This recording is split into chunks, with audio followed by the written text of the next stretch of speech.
We're on. Good evening, everyone. I'm State Senator Jason Lewis, and thank you very much for joining us for our community conversation this evening. We appreciate your flexibility and your understanding that unfortunately we had to move the community conversation tonight from an in-person event here at Malden High School to a Facebook Live virtual event. And as you know, this is due to the state of emergency that Governor Baker declared yesterday and actions recommended by our local, state, and federal public health authorities to help contain the spread of COVID-19, which is the latest strain of coronavirus. So again, we appreciate you still tuning in. I think we're going to have a great conversation this evening. Terrific panel on a very important, urgent, and timely topic, which is the state of our transportation systems here in the Greater Boston region. Before we go any further, I just want to turn it over to Tom Dalton. Tom is going to just give a little bit of a technical Yes. technical direction. So As I fix one small technical error, because it appears that we keep showing up with some sort of wizard face. okay. I think Facebook is having some fun with us. So we again appreciate we work out a few technical glitches. I think I fixed it. Technology is a wonderful thing, but doesn't always work 100%. But again, this is Thomas Dalton, Communications Director, and we appreciate all of his efforts in organizing the community conversation and in transitioning it to Facebook Live. So Tom, if you want to just give some technical direction and then we'll dive in. Yeah, absolutely. So thanks for joining us, everyone, tonight who's watching from home. We'll appreciate you bearing with us as we get used to some of the technical challenges that come along with making this event fully virtual. But we think it's still going to work out great and give ample opportunity for folks to ask any questions they might have about tonight's really important topic. We're working to make sure that the audio is loud enough. I see some of you commenting that the volume is a little tough. Sometimes while Facebook is buffering a live stream, the volume comes in a little lower and then it pops back up once the stream gets locked in. But in the meantime, you might want to turn your volume up. We don't have a ton of control over that, just one of our technical limitations while we're speaking with you tonight. That said, we're going to be starting out with a presentation from Senator Lewis that summarizes some of the results of a transportation survey that our office conducted at the end of last year and early this year. You'll be able to follow along with the slides that he's presenting from using the link that I'm about to post in the comments feed of this video. And those slides are also permanently posted as a Facebook album so that you can check them out anytime. And we'd love your feedback on that as we get going. I think that's the main technical note for the moment. As there are technical problems that you notice while you're watching, certainly comment.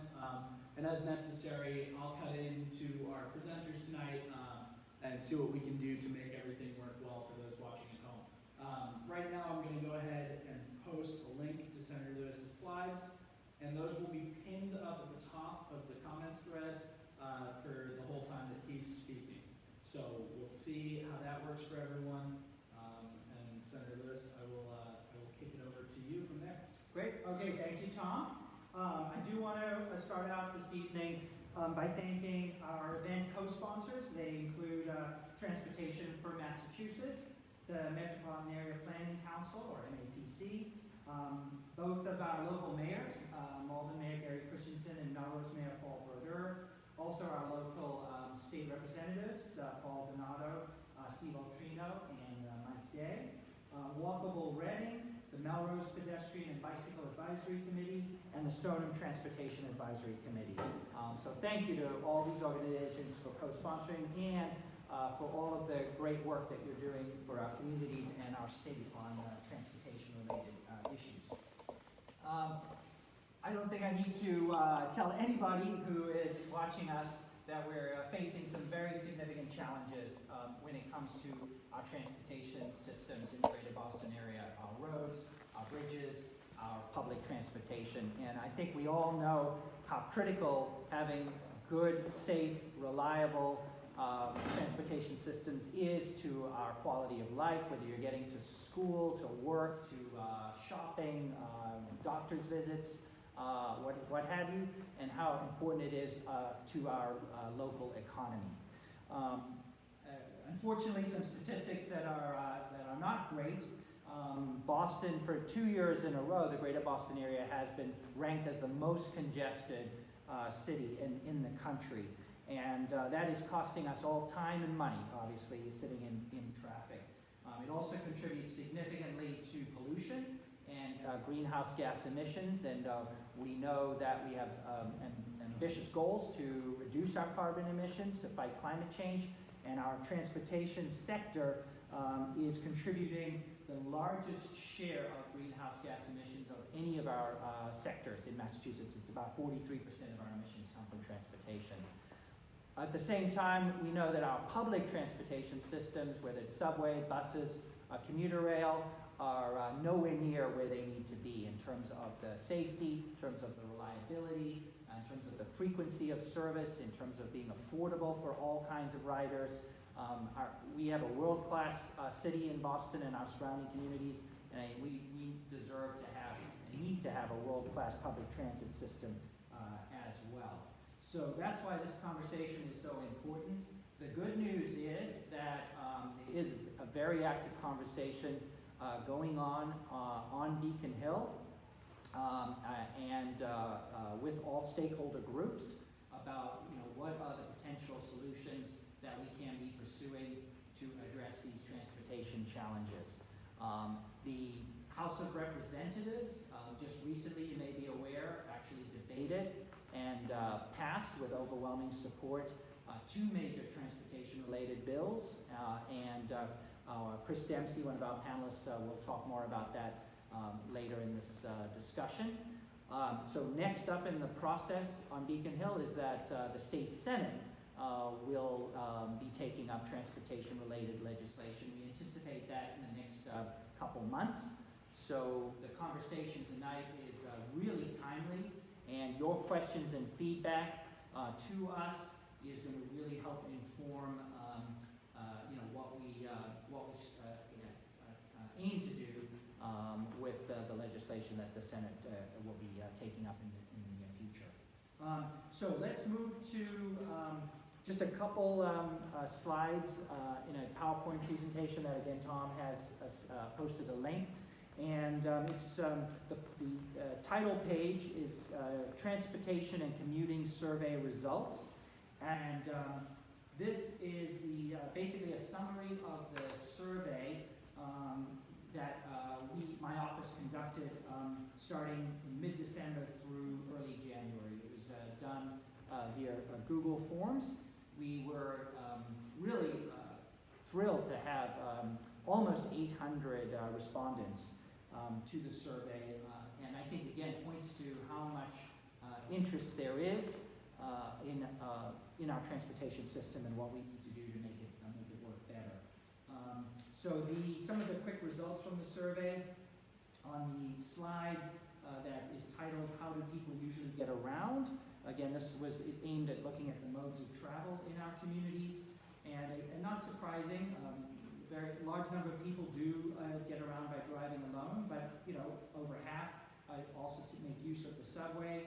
Almost half at one time or another are pedestrians, and pretty much all other modes of transit, commuter rail, ride share, biking are all also being used by residents in our communities. In terms of how folks feel about the state of our roads and our public transit, again, not a huge surprise. The general consensus is very clear. Folks are quite unhappy with both the state of our roads and bridges and our infrastructure, as well as our public transit systems. And that is exactly why we feel a sense of urgency that action is needed. We next asked, why don't members of our communities use public transportation more often, what are the hurdles or barriers? And what came at the top of that list was the fact that public transportation is not frequent enough. The service is not frequent enough. And of course, that's particularly true with bus service and with the commuter rail. And then close behind, that public transportation is not reliable enough. And of course, everyone knows the problems we've been having on the red line, on the orange line. The new cars have been taken out of service for the second time now. We're hopeful they'll be back soon. We've had issues on the green line as well. So we clearly know why there's concern there. Also, for many people, it's difficult to reach their destination using public transportation. It's kind of also the first mile, last mile challenge. And we've got to do more to address that as well. In terms of the next slide, which looks at what the priorities are for our residents in terms of state policymakers improving transportation. Again, not a surprise here. It was overwhelmingly the opinion that improving public transit, including subways, buses, and commuter rail, needs to be a top priority for the state legislature and Governor Baker. It's not very often that you see 90% of people agreeing on something, so that clearly sends a message. And reducing traffic congestion is not far behind. 77% of the respondents to our survey said that needs to be a top priority as well. And also not far behind was reducing greenhouse gas emissions from transportation and expanding public transportation to serve areas that currently may be underserved. Again, also to help address that first mile, last mile challenge for people. So clearly there's a consensus that those are top priorities. Next, we asked how folks felt about the need to raise some new revenue for the state government to invest in improving infrastructure and public transportation. And approximately 80% of the respondents to the survey did say that they thought that we do need to raise some new revenue. The state needs to raise some new revenue to help fund these investments. There's strong consensus there. There's less consensus about exactly how we should go about raising that revenue. And on this slide, you can see we asked a number of different floated a number of the proposals that have been talked about, and you will hear more about this evening to see what the reaction is from our constituents. And reasonably high support for a potentially modest increase in the state gas tax, which is currently 24 cents per gallon. Also, more than majority support for some increase in the fees that are assessed on ride-sharing services, Uber and Lyft. But then declining support as we go down the list for things like congestion pricing, more tolling, a larger increase in the state gas tax and things like that. We didn't specifically ask in the survey other strategies outside of directly assessing transportation, so things like changes to corporate tax policy or other types of tax policy. But those ideas are certainly on the table as well as ways to raise additional revenue for transportation purposes. And then finally, there's a few slides that provide some of the open-ended feedback that we received. And again, I really appreciate how many constituents took the time both to respond to the survey and to even provide us with your feedback, open-ended feedback on the challenges you face in your daily commute and ways that you think we can improve the transportation system. And the common themes were, again, obviously a lot of unhappiness with the current state of our transportation. Again, across the board, roads, quality of roads, congestion, potholes, public transportation. The fact that reliability and frequency of service are the major obstacles to using public transportation more. And then the fact that most people seem willing to pay some additional taxes or fees to support more investment in transportation, but certainly a concern that we shouldn't disproportionately burden working families, low-income folks, seniors, and others who can least afford, to pay any higher taxes or fees. So we have to be very careful and very thoughtful about what we do, in terms of raising any new revenues to invest in transportation. At least that's sort of my takeaway. So that's kind of an overview of the survey and the results. And again, appreciate everybody who participated. And the slides are posted, and hopefully you're able to access them as well if you want to look more closely. So thank you. Moving on now. We have two fantastic panelists who are joining me this evening, and I really appreciate both of them making the time to be with us and do this virtual Facebook Live event. First up, we're going to hear from Chris Dempsey, and Chris is the director of the Transportation for Massachusetts Coalition. Chris was formerly the Assistant Secretary of Transportation for the Commonwealth of Massachusetts. And while serving in that role, he co-founded the MBTA's Open Data Program, which was named Innovation of the Year by WTS Massachusetts in 2010. Chris has also worked as a consultant. He's also worked on a number of local and statewide political campaigns, and at a transportation technology startup that provides mobile ticketing for transit systems in major cities. Chris is a graduate of Pomona College and Harvard Business School. He's also taught transportation policy at Northeastern University. And then finally, in 2015, some of you may be aware that Chris was named Bostonian of the Year by the Boston Globe magazine for his volunteer work leading the group No Boston Olympics. So we really are very privileged, pleased to have Chris Dempsey joining us tonight, and I'm going to hand it over to Chris to share some thoughts with us. Well, thank you, Senator. It's a pleasure to be here. I appreciate the invitation. And Aaron, I look forward to hearing about your experience in Stoneham, which I'm sure is representative and helpful for this broader conversation. So I'm going to start with my slides here and hope that folks can follow along. I'll try to describe what I'm looking at on my slides so that you can stay with it as we walk through. So the very first slide is just our logo, and then you go to the next slide and it's a set of logos because Transportation for Massachusetts is a coalition of other organizations that have a stake in making transportation work better across the state. So we stretch all the way from Pittsfield to Provincetown and everywhere in between with a mix of environmental groups and community-based groups and business groups that want transportation to work better. The next slide is an image that you've all experienced in your own life. This is cars sitting in traffic.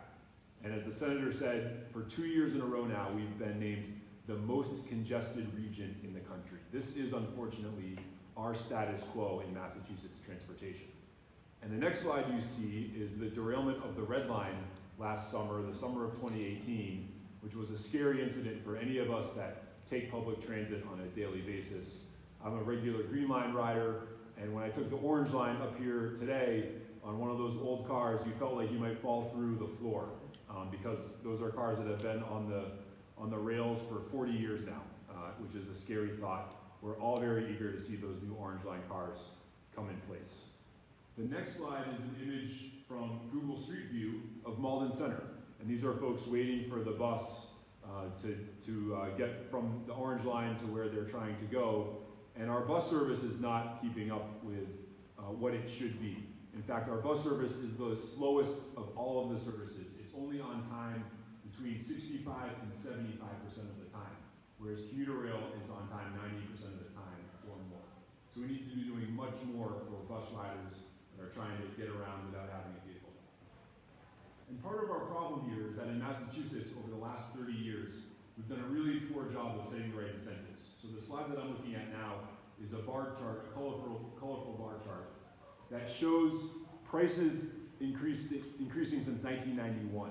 And you can see here that the gas tax has gone up just 14%. That's 3 cents since 1991. MBTA subway fares have gone up 220% in the same period of time, and MBTA bus fares are up 300%.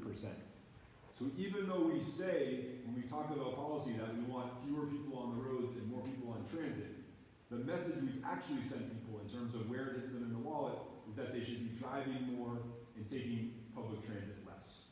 And that's part of the reason that transportation contributes to all this air pollution and emissions and why we have the most congested roads in the country. The next slide is a graph with a blue base or green base that talks about VMT per capita in Massachusetts. VMT is just a fancy acronym for how many miles are driven on our roads every year. And you can see that on a per person basis, we're actually driving more than ever. So we're not developing the right tools and the right options for people to get out of their car. And so the next slide, which is just 3 red arrows pointing up, shows our transportation status quo. We have more vehicles on the road. In fact, 300,000 more vehicles in Greater Boston just in the last 6 years. We're doing more driving. Everyone that's on the road is doing more driving than they were 6 years ago, actually 9% more. And we have more tailpipe emissions, so more air pollution and more greenhouse gases coming out of those vehicles. And as the senator said, it's now the largest source of greenhouse gases of any sector of our economy. The next slide is an image of a toolbox. And this is meant to represent the idea that we're going to need to use all the different tools we have at our disposal to fix this problem. There is no silver bullet that is going to be the answer for fixing these problems because we have a whole different set of problems. And so the next slide is a slide that has problems on the left side, and then arrows in the middle, and then tools on the right. And what I'll do in my presentation today is walk through just some of those tools that we should be taking out of the toolbox and using to address these problems. The first one on this list is the problem of distracted driving. Crashes that kill pedestrians and cyclists and injure people in other vehicles are on the rise. They were declining for many decades. And then in 2009, 2010, they started to increase again. That happened to be right around when the iPhone first came on the market. And so distracted driving has been a major cause of that increase in crashes. One of the tools to help solve that problem is legislation that says you can no longer use your phone while you're driving. And we're really grateful to the Senate, which took the lead on this legislation, passed it last year, and that law is now in effect. It's a good example of how public policy can make things better. So let's go to the next slide, which is again another image of traffic. This is on 93 heading out of the city southbound to the South Shore, one of the most congested roads in the entire country. And the next slide, which is 93 and other roads in Massachusetts, again going southbound in this case, but these are representative of roads all throughout our region. You can probably already feel your blood pressure increasing as you see these images. The thought of being stuck behind the wheel, late for an appointment, late to pick up your kids at daycare, and how frustrating that experience can be. So again, we've been named the most congested region in the country. I'm on the congestion champs slide. And now let's go to the next slide, which is a graph that has real-time data from the gantries that are over the roads that collect tolls from drivers on the Massachusetts Turnpike. You've all driven under them at some point. And this chart is a little bit complicated, but let's try to simplify it. The blue bars are the number of vehicles that are driving on the road. And the red line is the speed of those vehicles at that time. And this is data over 2 years of data, 2 years of experience. And so this is really good, usable data. And this is not going to surprise anyone, that as the volume of vehicles on the road increases, the speeds of those vehicles drop. You get to those peak periods, and you can very clearly see on this chart, there's a morning peak and there's an afternoon peak, where cars really slow down. In fact, they're driving about half as fast as you would want them to do on a highway like the Turnpike. And what's happening here is what traffic engineers and economists call a nonlinear function. What that means is that once you get to highway capacity, every car that you add to the road creates more congestion than the car that came before it. And that's a really unfortunate dynamic. It's how we go from an open road to gridlock really quickly. Now there's only one small silver lining to that, which is that if you take a relatively small number of cars off the road, you can have a relatively big impact on reducing congestion. Think about driving into the city on a Friday morning in the summer, or driving into work during school vacation week, and the road feels much more open.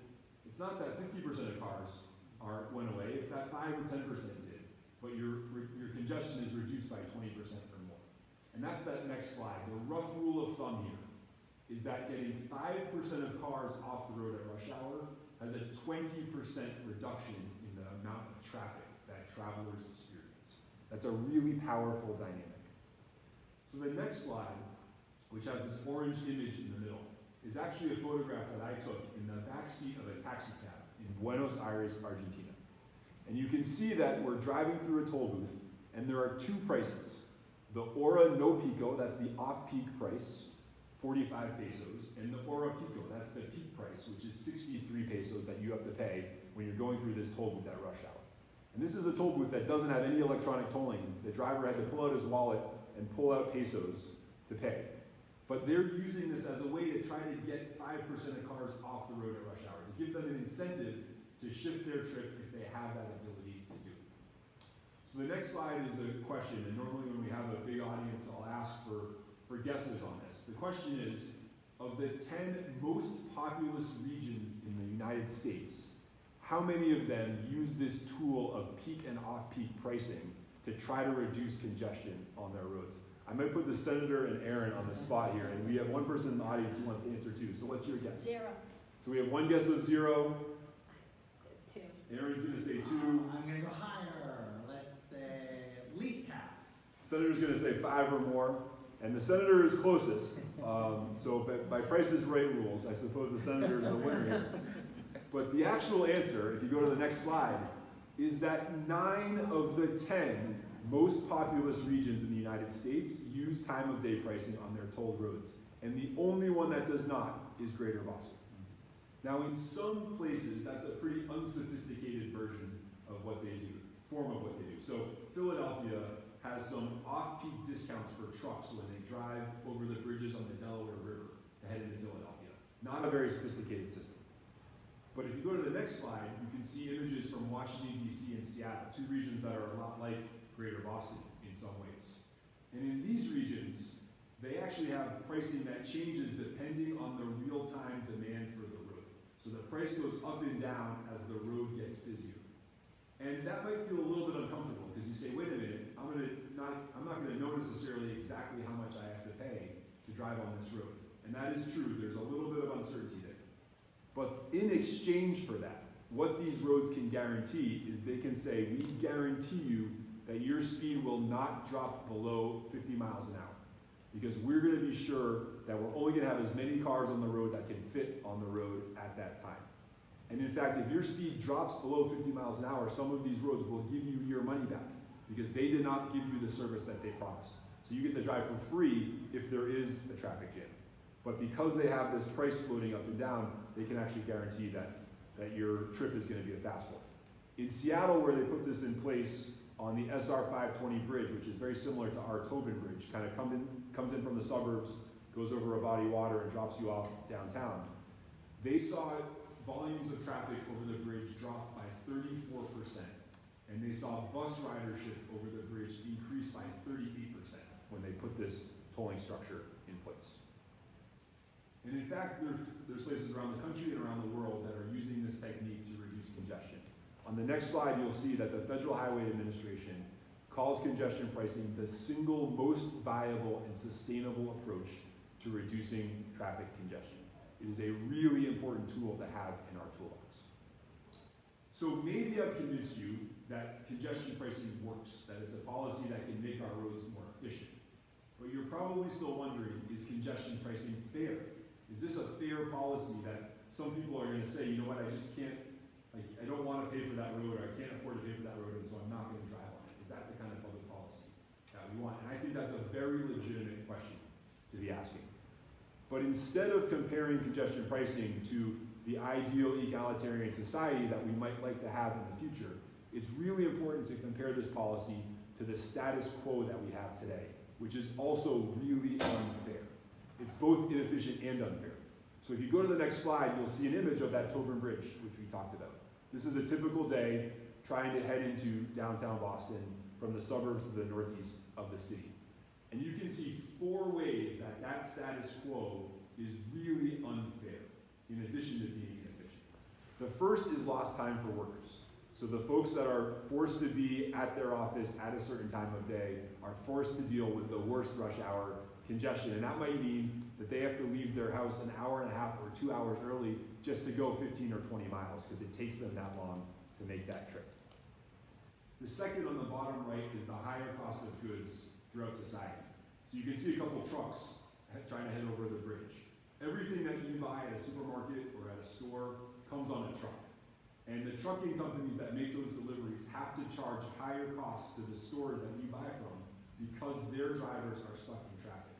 Typical cost for a trucking firm is $100 an hour or more when you factor in cost of labor and insurance and all the other things that go into their cost structure. And so that means the groceries on your shelf are more expensive because of our congestion problem. And if you're in a high-income household, you know, a 5% increase in your groceries, it might not be that big a deal for you. It's probably not going to make or break your budget. But if you're in a low-income household, a 5% increase in your groceries can make or break your budget. And so this is a hidden tax or a hidden cost that hurts lower-income workers much more than it hits higher-income workers. Let's go to the top right, which is bus fares. You can see at the very, very back of this image, at the top of the image, that's the 111 bus. It's the third busiest bus in the MBTA system. It carries 12,000 riders per day. And the MBTA actually provides pretty good service on this bus line. At rush hour, the buses leave every 4 minutes. That is world-class service. But the problem with that bus line is that at rush hour, it takes 45 minutes to go 2.7 miles from downtown Chelsea to Haymarket. 45 minutes to go 2.7 miles. That's an average speed of less than 4 miles an hour. So you could walk faster than taking the 111 bus. But of course, it's illegal to walk over the Tobin Bridge. And so we force these workers, many of them hourly wage workers, blue-collar workers that are living in Chelsea, to be packed in like sardines on this bus.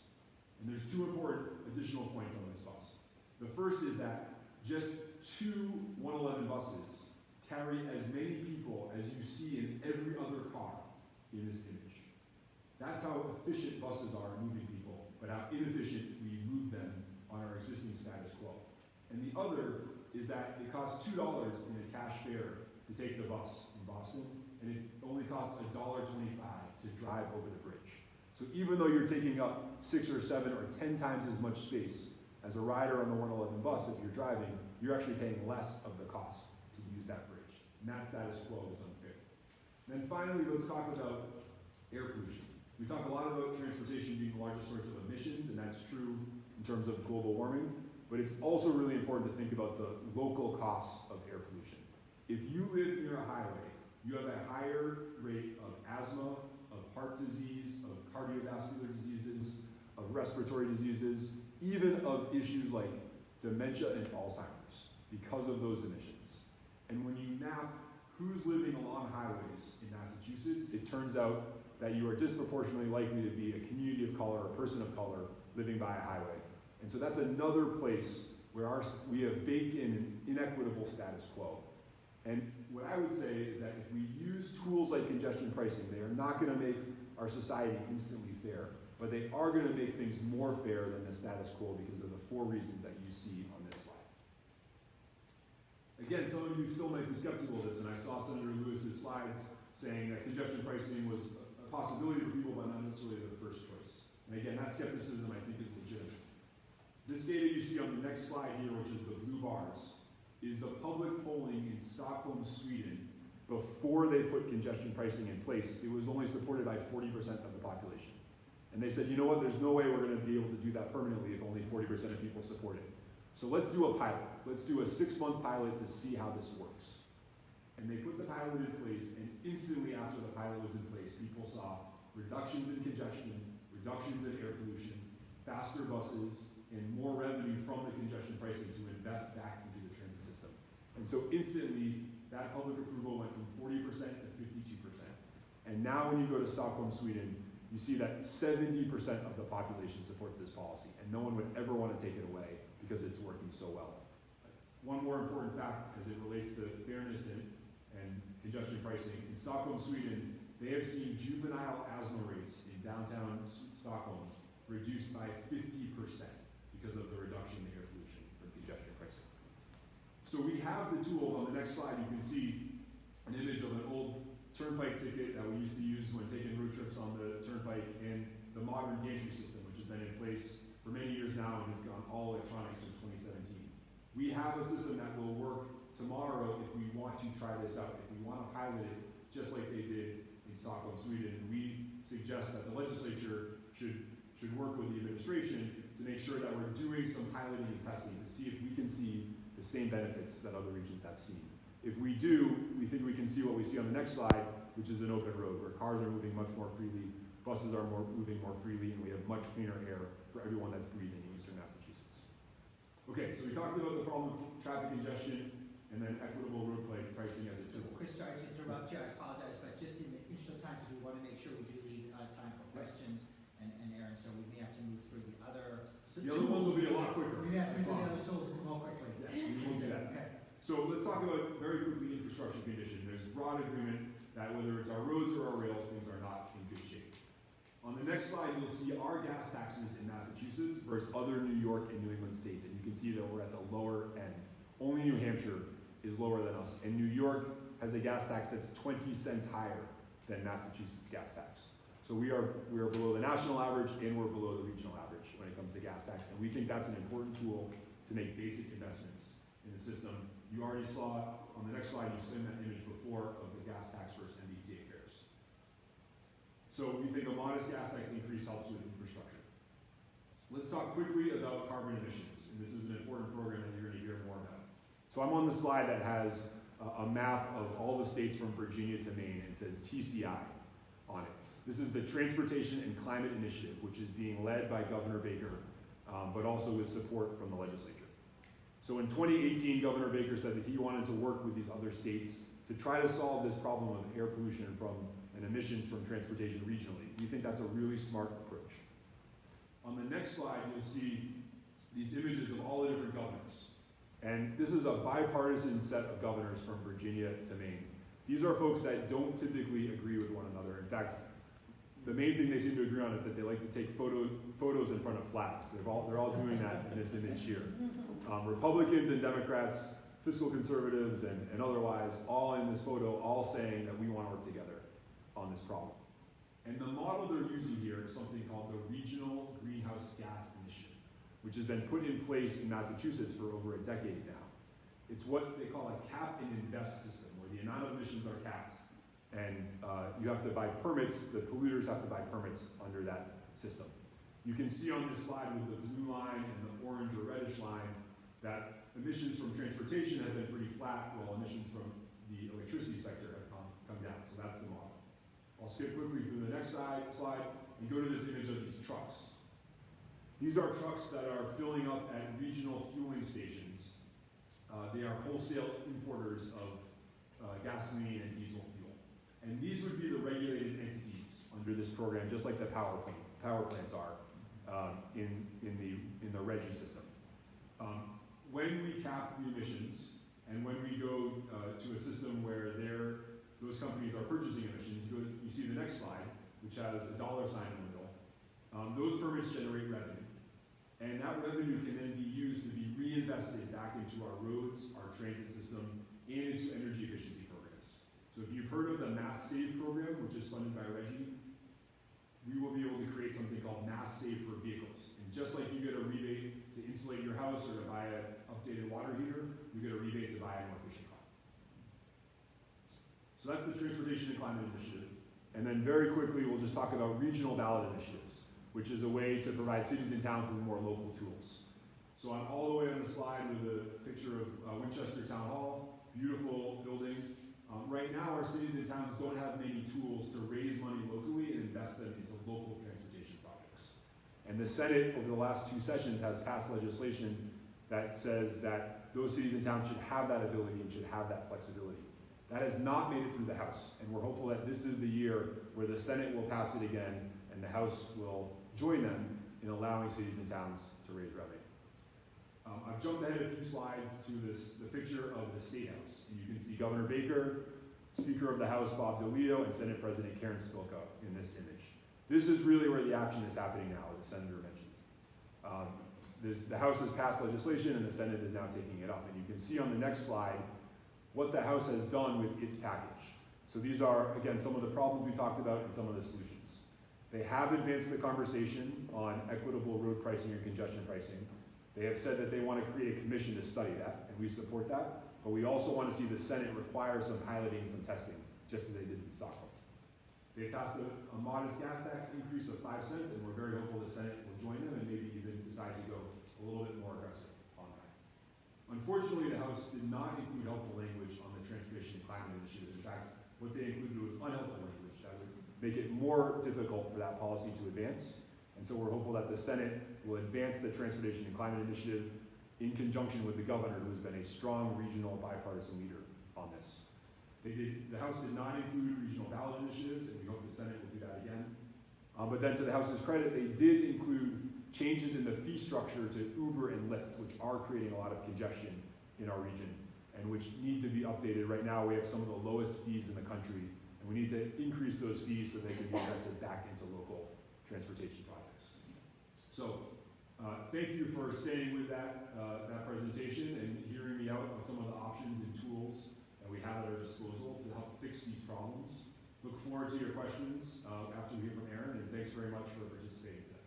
Great. Well, thank you so much, Chris. You gave us a lot of food for thought there. And again, apologize for having you kind of speed up partway through. No problem. But definitely, we're going to make sure there's time for questions and feedback and to be able to dig into some of these concepts more.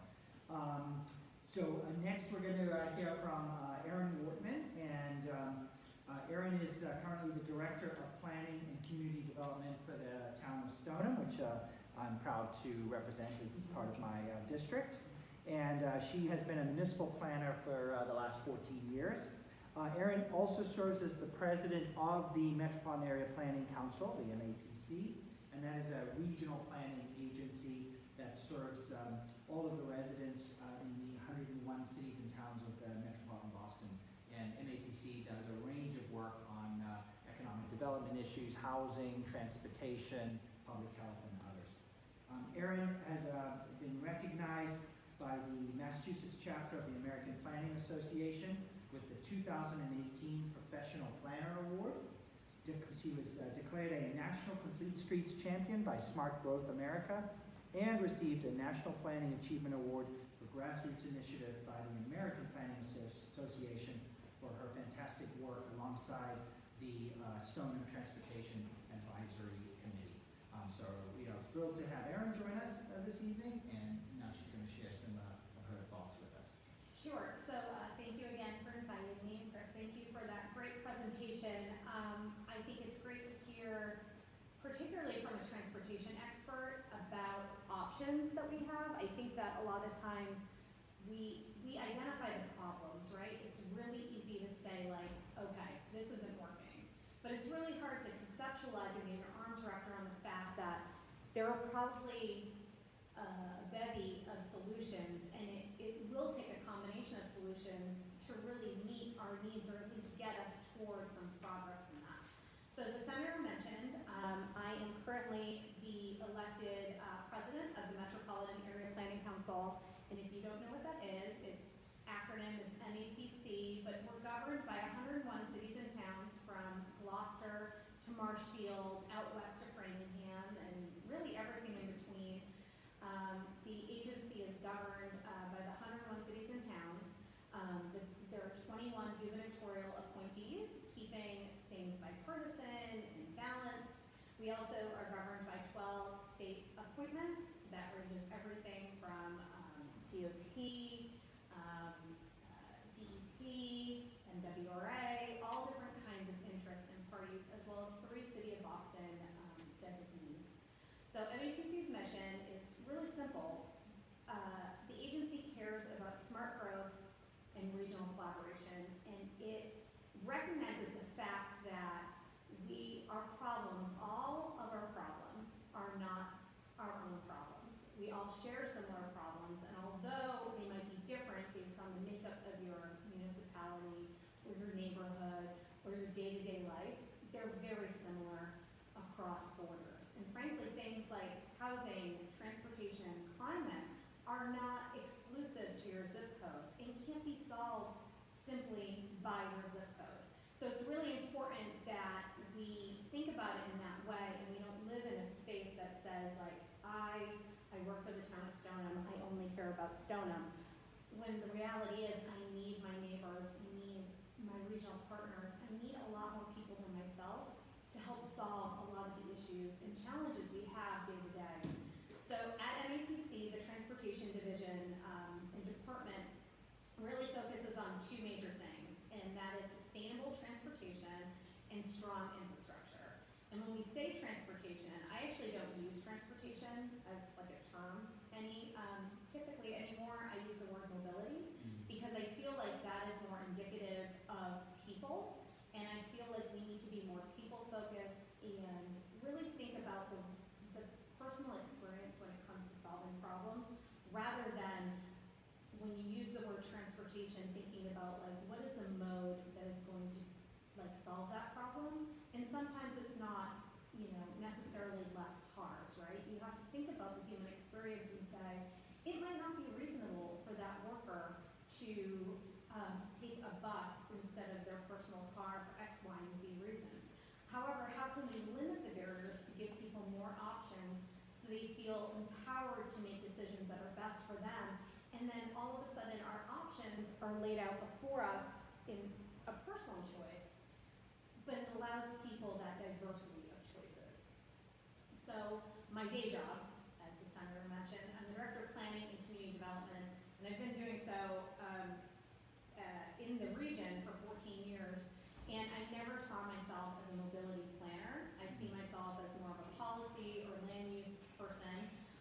However, working in Greater Boston, you do not spend a single day without planning with mobility in mind, because you have to think about people, regardless who they are, their age, they gotta get somewhere. They gotta find a way to get there, and to be frank, they need the most efficient and least aggravating way to do so. So I think our responsibility as municipal planners and those in the planning space, we have to think about like, okay, how can we make this better? And it's not always updating that street light. It's not always adding that sidewalk. It's about the whole inclusive experience.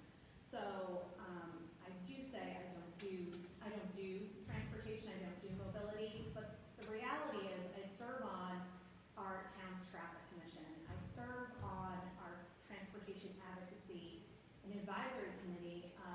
We meet regularly. I am responsible for making recommendations that are complete and in line with our Complete Streets policies. When we make energy efficient changes and we think about our carbon footprint, we have to think about that in the transportation or mobility realm and that lens. And it doesn't have to take, we are serviced by the 132 bus, something that is very dear to us, obviously, in town as our sole public transportation connection, but we know that the bus is the most vulnerable aspect of public transportation in Boston. It could be gone tomorrow, and we're very aware of that. So I think a lot of my job is saying the bus is important, the suburbs are important, we care about mobility, and it's our responsibility and everyone's responsibility to really focus on that and make sure that we are planning with people in mind.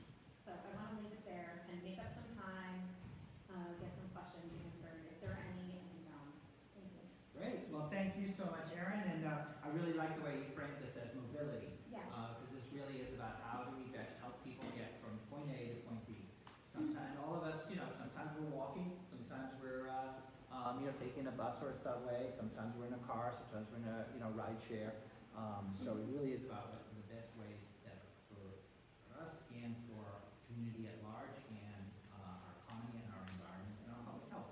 All right, great. So we have plenty of time for questions from our viewers, and obviously feedback for me and our panelists is very welcome. Again, this is a very timely conversation because all of your questions and feedback, will help to certainly help me as I formulate my priorities and get ready for the Senate debate on mobility legislation, which will be coming up soon. All right, Tom, why don't you send some questions over our way? Yeah, I'll absolutely. take the easy ones and give the tough ones to Chris and I Erin. failed. So I think a great place to start, while the three of you were talking, there was a kind of mini discussion in the comments where some people mentioned that they weren't familiar with the phrase first mile, last mile, and what that means in the context of transportation, especially for our public transportation. So would one of you want to comment about what that idea of first mile, last mile is and some of the challenges that we run up against when it comes to that issue? No, go ahead. Okay, so in, I guess, layman's terms, non-transportation or mobility expert term, it's that process of where you're going. It's the last connector, right? So it's the last step in your trail. So when you're thinking about walking to the bus, if you are walking to a bus line, stop, that is your first mile. You're physically walking there. Your last mile is you hit your bus stop, you get to Malden Center, and then you have to walk to get to your final destination. And a lot of times, the first mile, last mile lingo or terminology is the actual largest hurdle or barrier in people taking public transportation because they physically can't get to public transportation in that way. So I think about in Stoneham, for instance, the bus line goes north to south or right down Main Street. And, you know, we hear a lot from residents saying, like, I'd love to take it, but I live over a quarter of a mile away, and frankly, there's no place to walk other than the middle of the street to get there. And that's a barrier. And so by solving those issues, getting people to existing infrastructure or existing services to kind of share space, to share ridership in that way, we're really solving a lot of things without really, I don't want to say doing anything, but without like creating a new bus line to go east to west. If you are thinking in that way, creating, you know, space to someone to take a scooter or a bike or to even to walk, like we're able to have people physically make their own connections. I don't know if there's anything else. Oh, that's great. Oh, okay, good. Okay. We've got a couple questions here addressing the gas tax, and folks in the comments are coming at it from a couple different angles. So I'll throw out some of the ideas that are coming up. On the one hand, we had one commenter ask, you know, if there's a way that a gas tax could be structured to ensure that the price at the pump has what he describes as a dependable floor, so we don't backslide during price slumps like the one that we might see in the next couple of weeks with the way that oil prices are changing. Another comment is a really simple one. What is the figure or percentage for a gas tax that you think will work best or that you think is politically feasible? You know, I think these are a lot of questions that are on people's minds whenever the gas tax is in the news is, what is it going to look like? How's it going to affect me? And what does it need to accomplish?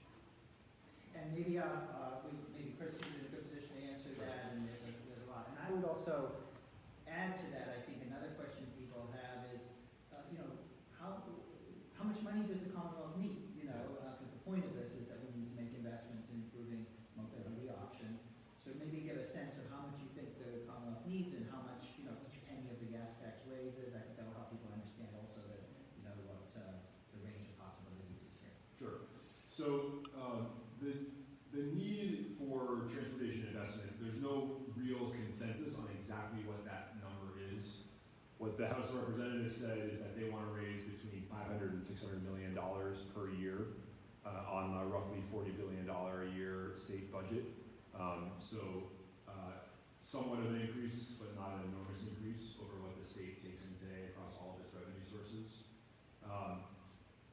The estimates from experts that work in transportation tend to be closer to maybe $1 billion a year, which would really allow us to make substantial new investments in both roads and bridges and also in our transit system.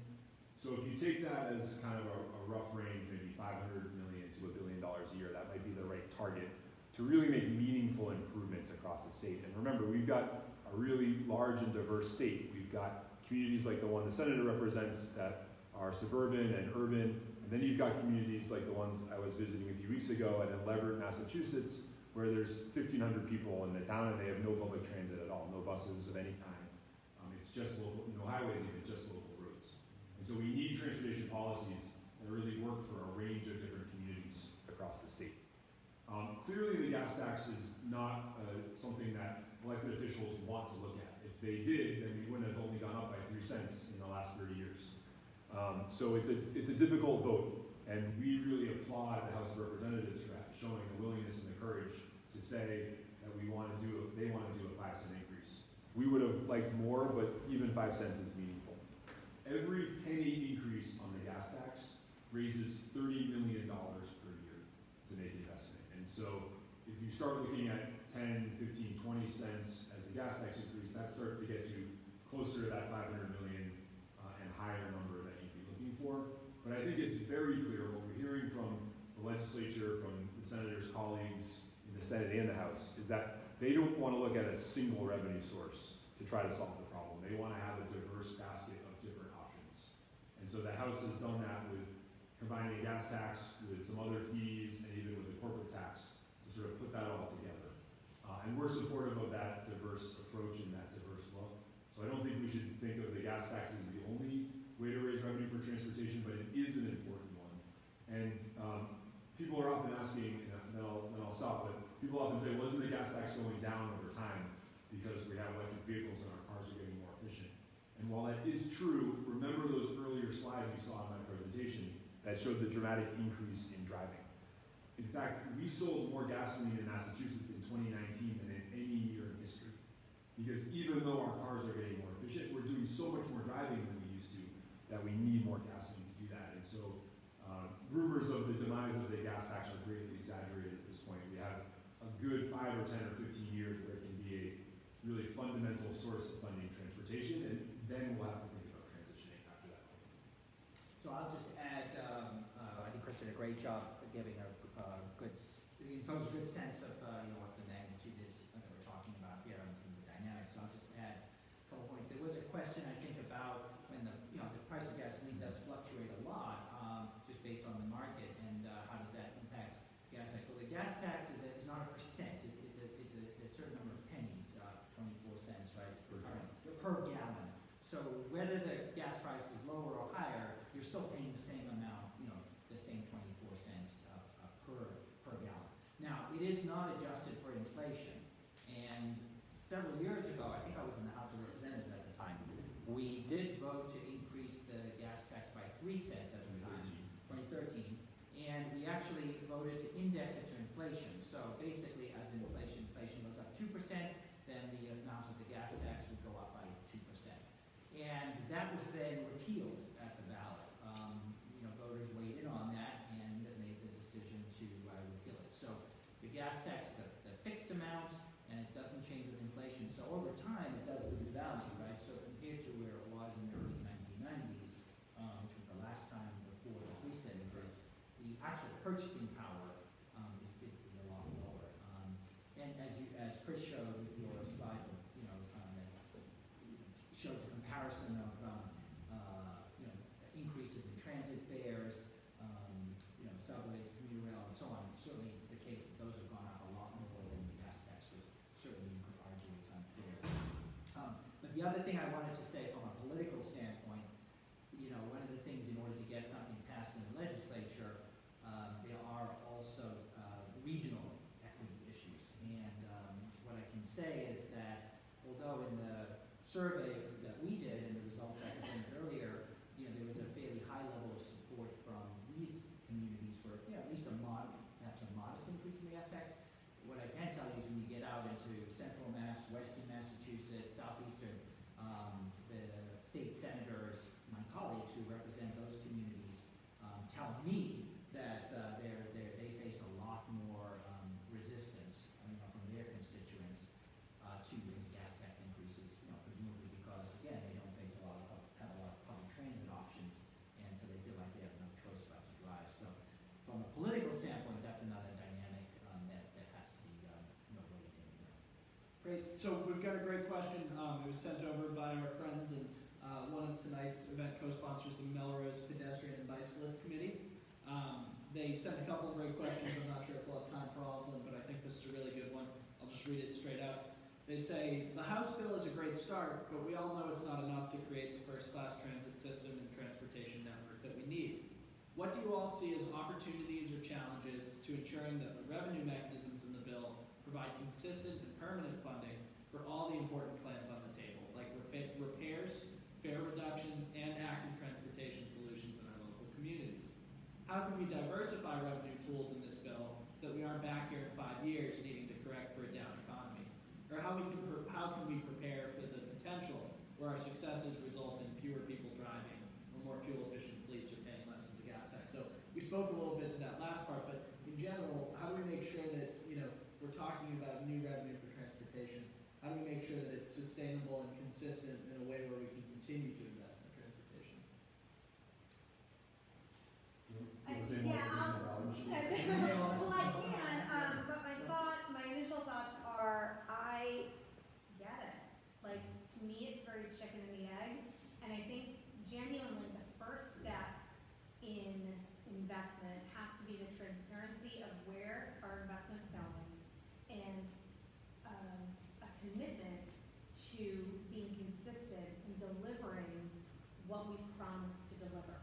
Because it's very hard, I think, for a lot of people to say, yes, let's give, the MBTA more money, yes, let's do these things, when we're not, certain perceptions are that it doesn't feel like it's getting any better. And I think it's really important that there's trust built, and then on the other side that we are, trusting those people that we elect to make sound choices, to making sure and keep pushing for diversifying our funding mechanisms, stop leaning on certain things wholly to solve certain things, because transportation, if there was one fix to transportation, it would have been made. And it's not, because it's complicated and it takes a lot of different tools to fix it, or at least improve it. And I think that by continuing to improve things in a variety of ways and not targeting, bike and pedestrians, not targeting merely cars, not targeting those public transit users, not targeting any, we're all in this together, and I think we all have a responsibility to kind of contribute. I won't say evenly, because that doesn't exist, but I think contribute thoughtfully and comprehensively. So that was my initial thought. I'm not going to talk about regional ballot initiative necessarily. Well, yeah, so two things that, Overall, adequacy and sustainability, I think, of the revenue. yeah. So I think the first thing I want to say is just thank you to the Melrose Pedestrian and Bicycle Committee for the work that you do at the local level. I'm very involved in my community of Brookline and local street decisions, and it's so important to have people speaking up for pedestrians and cyclists who often are not part of the table and not heard. So keep it up, and thank you for what you're doing. I think as we look to the conversation in the Senate, there are two tools that I mentioned that were not included in the House package that absolutely have to be part of it. And the first is regional ballot initiatives, which would provide a variety of different options at the local level, whether it's property tax, whether it's a sales tax, whether it's a tax on fuel, whether it's an excise tax. So there's different options in there, some of which are tied directly to transportation, and some of which the connection's a little bit more loose, where that could make sense. But in any case, regional ballot initiatives will be for specific projects, which gets to Aaron's point about making sure that people know where their dollars are going. That's one of the great things about regional ballot initiatives.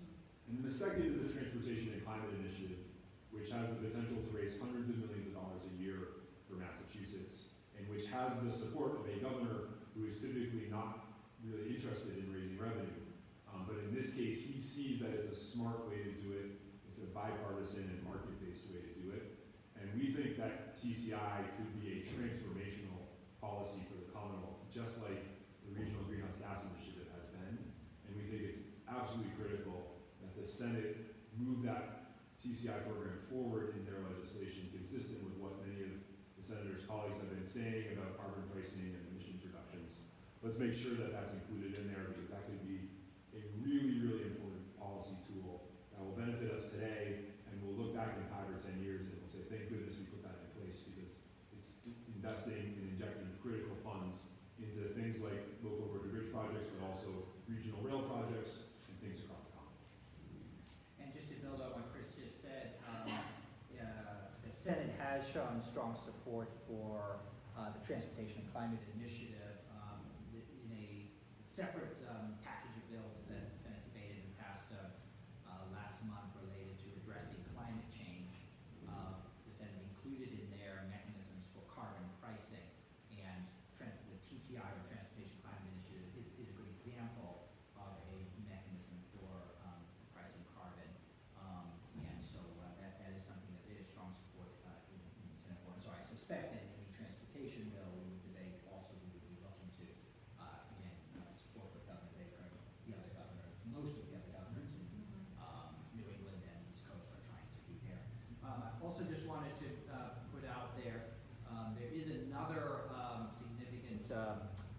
new tool, if you will, that is also on the horizon, and that is called the Fair Share Amendment, sometimes also known as the Millionaire's Tax. And that is being advanced by the legislature with the goal of having that on the ballot, the statewide ballot, in 2022.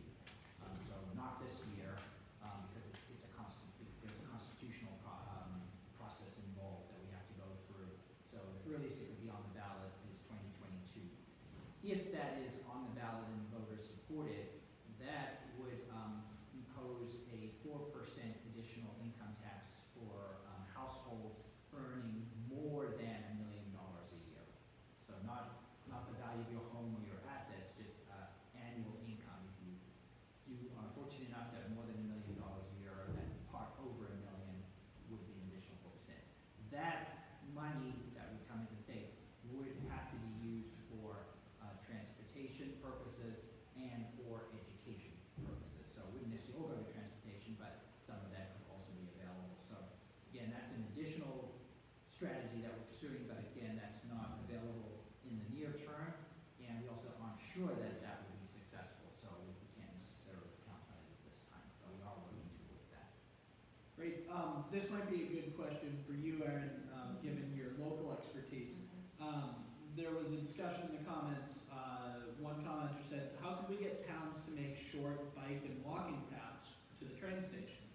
I have to make a left turn on a bike leaving the station, and drivers don't always let me take it. And somebody else chimed in and said, I wholeheartedly agree that natural neighborhood corridors to access existing public transit are underutilized in many cases because of things like a lack of sidewalks, bike routes, and pedestrian cut-through paths. Yeah, so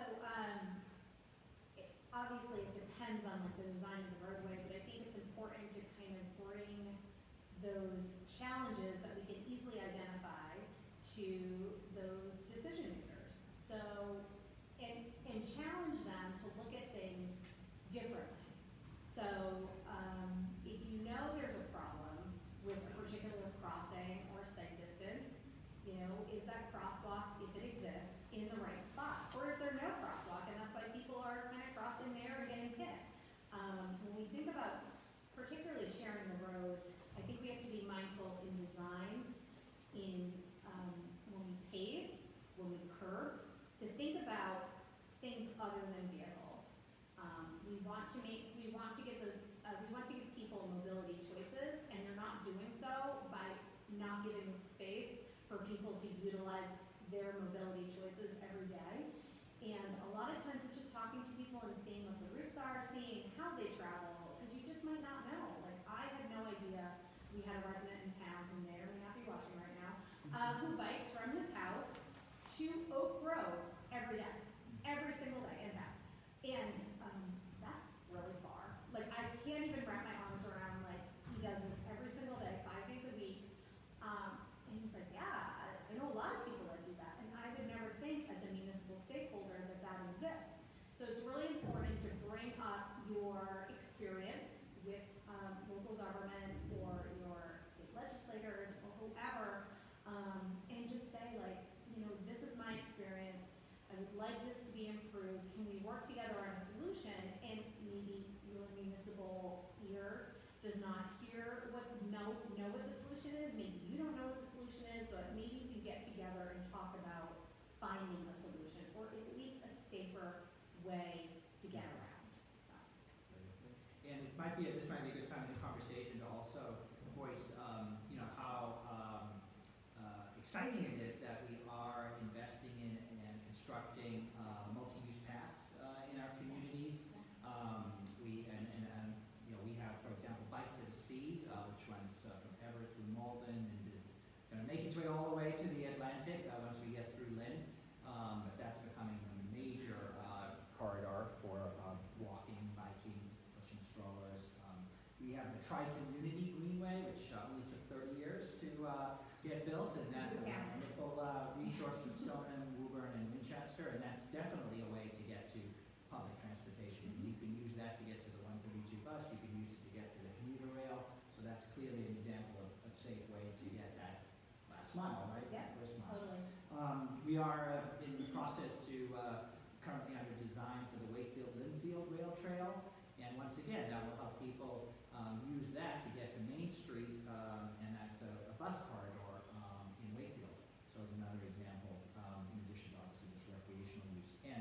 exciting news, there's upgrades going on right now at Oak Grove Station that folks may have noticed. Appreciate the MBTA is putting about $25 million into improving Oak Grove. And alongside that, the cities of Malden and Melrose are working on a multi-use path to run alongside Spot Pond Brook. And again, that will be another nice new amenity to help people get to and from Oak Grove Station. So we need to do more of that, and we need to, but we do have some good examples and progress we are already making. Great. Now we've got a tough question here, but I think it's a worthy one. Nathan commented, transit improvements seem to come at an insane price tag, like the Green Line extension. Is there any thought on how to control the cost to keep it reasonable of constructing new train routes through legislation and the public project process? And then similarly, Rainey Parker, who's a member of the Stoneham Select Board and also a member of the Stoneham Transportation Advisory Committee, commented, the MBTA has to make more changes to increase the trust of riders. If you want me to pay a gas tax, I need to know we're going to get real about positive changes with what they're already working with. So I think those are related issues, but if any of you would want to speak to those questions. Sure, so let me jump in on the question of cost. I think it's absolutely frustrating, both for advocates of transit, but also for folks that don't care as much about transit and care about just good government, how expensive transit projects can sometimes be. And we need to be doing more to manage those projects. I actually think the Green Line extension is in the end a good news story, even though the cost has gone up over time.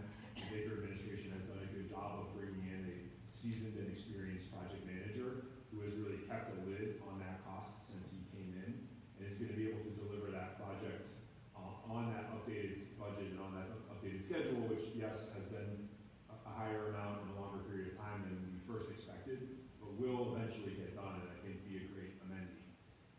Some of these rail investments are things that will last for generations.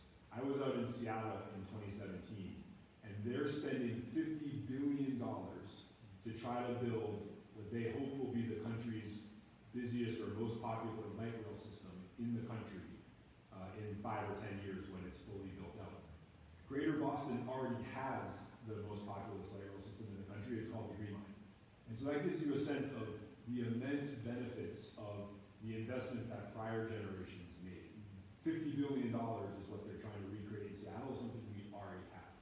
And so while rail projects can be expensive, they are also projects that last for generations and for centuries. And so in the long run, you get good value out of them. Now in the short run, you might not want to wait that long and you might not want to spend that money. And that's where things like being more efficient with the buses that we're running become really important. So whether it's something like congestion pricing or whether it's dedicated bus lanes or bus rapid transit, that's a way to move a lot of people with very little money. In fact, in some cases, it's the cost of a bucket of paint to paint the lane on a road and reserve that for buses. In the communities of Cambridge and Watertown that are connected back on Auburn Street, that road actually has huge bus ridership. In fact, at rush hour, 50% of the human beings that are moving on that road are doing it in a bus. But buses are just 3% of the vehicles. And so they decided to reserve a lane on that road for buses, and those buses are now moving really quickly. And that's a much more fair outcome than the status quo, where 50% of the people are only getting 3% of the space. And so if you're frustrated by rail or you don't want to wait for rail, think about ways to get buses moving faster. Buses in Greater Boston move 400,000 riders every single day. It's actually busier than any individual line or commuter rail line. It's 3 times as busy as the commuter rail's entire system, which only moves 120,000 people a day. So if you care about transit and you want to see it done in a cost-effective way, buses can be a great option. Chris, building on that, there is, and I hear this a lot from constituents as well, that, you know, the MBTA is a money pit, you know, they've got so much money already and such poor service. Do you want to speak to the changes you've seen since, you know, the Fiscal Management Control Board's been put in place? You know, even though the new orange line cars have been put for service twice, they are really great, you know, when they're running. And, you know, I'm confident we will figure out the kinks with them, and we will have a new orange line fleet, and the new red line fleet's on the way too, right? So maybe you could speak a little bit to MBTA, the management and operations, and that we do, you know, we can have some confidence that we're going to see real improvements there. Yeah, so everyone will remember the winter of 2015, the highest amount of And the MBTA hit a low point that winter, and I remember that well as a Green Line rider who was basically trapped at home because the Green Line was shut down just like the Orange Line was. First time in my lifetime that had ever happened, and it happened multiple days that winter. So in response to that, the governor asked to create the Fiscal and Management Control Board, which the legislature approved and gave him that authority to do. And I will say, and I think some in the Senate were in the same position, I was actually skeptical that the MBTA needed additional governance because it was just creating another level of decision-making or bureaucracy. But the governor was completely right. And one of the best things he did was appoint really smart, committed public servants who have full-time jobs doing other things, but give up a day or two every month to be dedicated on managing the MBTA at the board level. And they have done a fantastic job of turning over some rocks that needed to be turned over a long time ago, shining a spotlight on areas that had been dark for too long, and exposing some of that inefficiency at the T, and forcing staff and others associated with the T to really address those issues. The governor, over time, has closed the operating budget at the MBTA. He's focused on increasing capital investment side, which should lead to those long-term improvements. Now, that is not to say that it is the perfectly run organization. It still has its issues, absolutely true, but we think it's doing a much better job than it was 4 or 5 years ago of being a good steward of taxpayer and public dollars. And ultimately, if we want this region to work, if we want to be done with the title of most congested region in the country and all the waste and lost fuel and time and frustration we have with that, if we want to continue to grow as a region and support more jobs and more people and not have to turn those opportunities down because we feel like we can't get people from A to B, the MBTA has to be a part of that equation. We're going to have to make investments to make that possible. Thank you. Great, so I want to be careful to be respectful of the time of our guests and let our audience return to their evening at some point. So I think we probably have time for one more question. There was a great one that I saw written with no small degree of humor, but Nancy Littlehale commented, how can we tap into employers to share responsibility in finding solutions to what she calls the commuting nightmare? Who wants to take that one, right? I mean, our employers are a very important stakeholder in this, you know. People are commuting to go to work. And so our employers, you know, and many of our largest employers and business groups have said that it's a priority to improve mobility. So it is a good question. What else could they be doing to contribute? So maybe listen to her thoughts on that. Yeah, I think they have to be part of the conversation, not when our hands are out, right? So we should not be going to the development community or the business community and say, you're part of the problem, give us money to fix it. Instead, I think we should come together and kind of brainstorm or think about different solutions and talk about what our actual needs are. And something that we see a lot in, you know, this north suburban area is that we have a lot of, we have a high cost of living, which is challenging, but we also have a lot of fields of work that do not support workplace housing. So in the hospitality industry, in the restaurant industry, a lot of the places where restaurants are, hotels are, the conference venues are, those employees who would greatly benefit from public transportation or shared transportation do not live anywhere near the places that they work, therefore adding to congestion. So I think it's important, particularly local stakeholders, have those communications and have those conversations with, you know, groups and say, like, can we figure something out here? Can we figure out a way that, you know, this hospital group and this random, you know, sporting goods store may have employees that share similar shifts? Is there, and they're coming from the same area, or there's an opportunity there to kind of build community in a mobility focus or with a mobility lens that kind of lends itself to more compassionate kind of way of moving around instead of just existing and groaning in our commuting nightmare, because I am sitting probably in the car next to you, Nancy.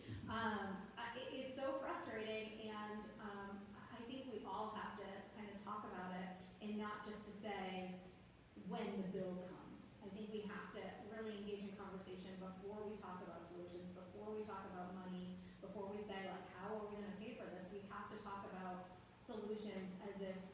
money were not an issue, and then work through those kinds of scenarios. No, I agree with both of those comments. Employers and the employer community have been at the table in the conversation around transportation reform and transportation funding. And I know that the Senate will continue to keep their voices as part of the conversation.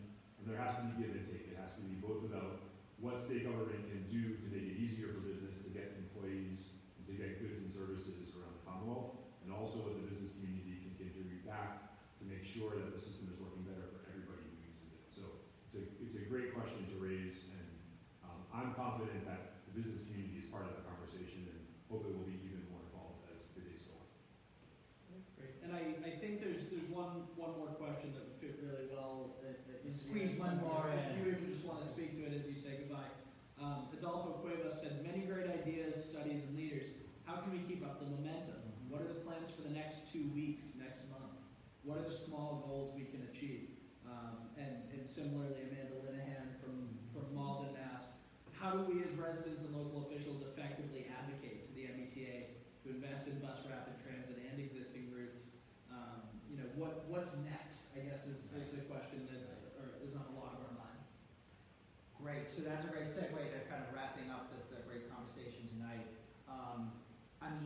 Bottom line, stay engaged. And if you're not that engaged, try to get more engaged, because we need everyone's voice at the table. Everyone has a different experience commuting, and everyone has different ideas to bring to the table. So continue to be involved at the city and town level, because there's a lot we can do at that level in improvements.